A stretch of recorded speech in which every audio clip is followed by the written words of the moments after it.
Good day, my friends. Our discussions in this forum have slightly moved into the concept of governance called devolution. You'll understand that we recently held in Uganda elections in which President Museveni of the NRM party emerged as the victor. He won with 71%, and the nearest rival got only 21%. And that is none other than uh, Robert Sentamu Chagulanyi of the National Unity Party.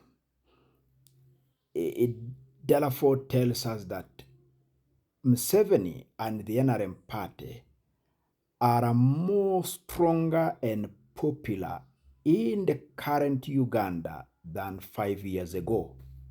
That more Ugandans are more in love with the NRM government or with the styles Museveni is using for governing the country than any other party. That is a democratic choice of Ugandans. They choose what they want. But I want us to analyze the issues regarding poverty and how we can fix poverty, first in East Africa and then working backwards to all the other regions of East Africa. You know, Uganda is a major advocate of the Federation of East Africa, the coming together of the members of the current East African community. Uganda, Kenya, Tanzania were the initial members. Of course, Burundi, Rwanda, South Sudan, Somalia, and we have got a marriage extending up to the Democratic Republic of Congo. But because of internal rivalries, especially between Uganda, Rwanda, and Congo, the relationship between the East African community, the East African Brotherhood has weakened a bit.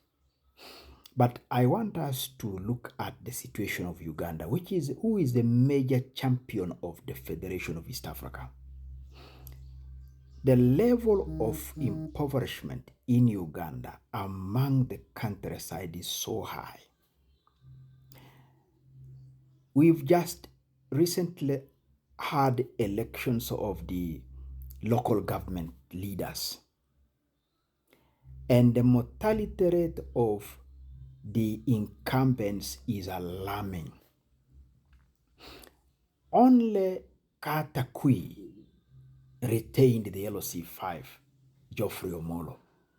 But almost all the other LOC5s were swept away. Why? Why would a whole region remove all its local council 5 leaders? The answer lies in the method of decentralization or devolution of resources that Uganda is using.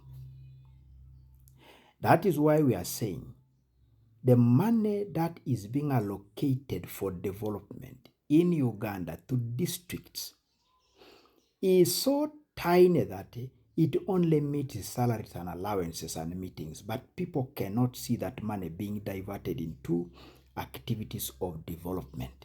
That is why they just blame their LOC5 and remove him from the seat, because they don't see development. They only see him in burials, they only see him in meetings and council deliberations. But there is no roads are fixed, no hospitals are fixed, no new schools are built, no boreholes are sunk, no water is connected to trading centers, no money in the economy of the villages.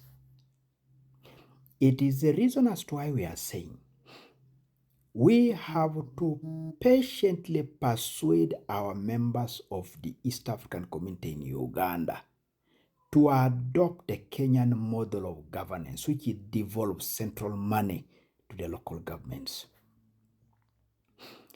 Imagine what is happening in Kenya. The 47 governments of Kenya are all now an industrial workshop.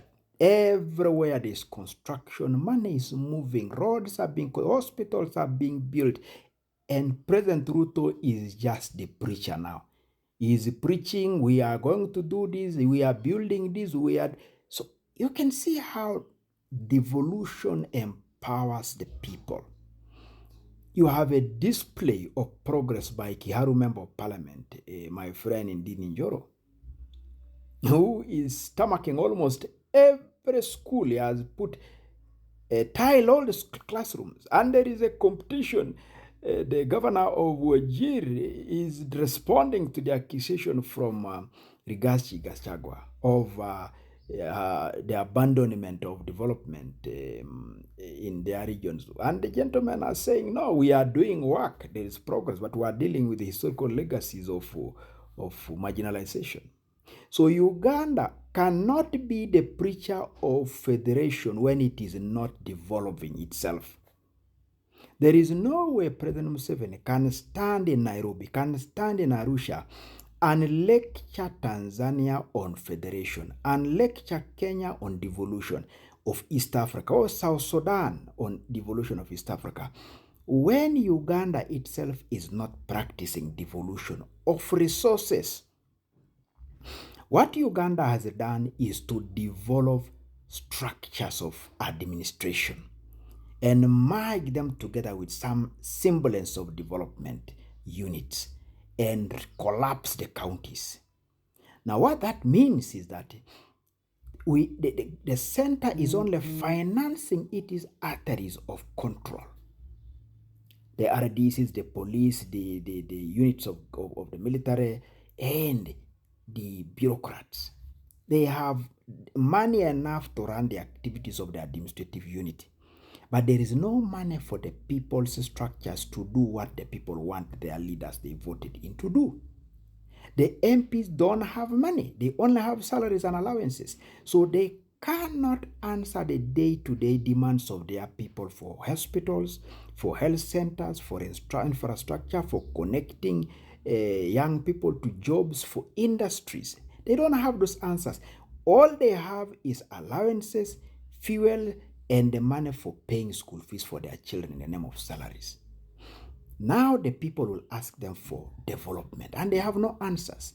That is why the mortality rate of people elected leaders in Uganda is so high, because they do not have money to implement the development interests of the people.